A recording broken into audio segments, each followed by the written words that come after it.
त्या विहारांचं रक्षण करण्यासारखे आपण नव्हतो, तेव्हा ती अस्पृश्यता अशा प्रमाणात आपल्यावर घातल्या गेलेली होती की माणूस म्हणून घेण्याची सुद्धा तेव्हा अधिकार नव्हता. मग यांचं रक्षण करणार कोण? आणि अशा प्रकारे ही आपली सगळी संस्कृती, ही विहार हे या शत्रूंच्या ताब्यात गेलेली.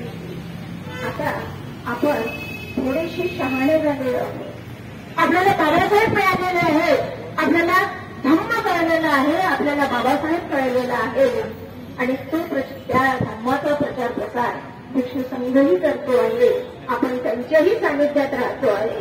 तर विहार नष्ट झाले आपल्या हातून, बरंचसं काही केलेलं आहे, पण जे काही आहे ते का विचाराच्या संदर्भात, तत्वज्ञानाच्या संदर्भात बुद्ध धम्म आपल्याला जेवढा तो आपल्याला राखून ठेवता येईल, बुद्ध धम्माचं ज्या पद्धतीने रक्षण करता येईल त्या पद्धतीने आपण रक्षण केलं पाहिजे. हाच आपण ज्या दिवशी इथे आलेलो आहोत तोच संकल्प आपण करूया, या धर्माला यशस्वी करूया आणि या संस्कृतीला आपण वाचवण्याचा संकल्प करूया. जय भीम. धन्यवाद.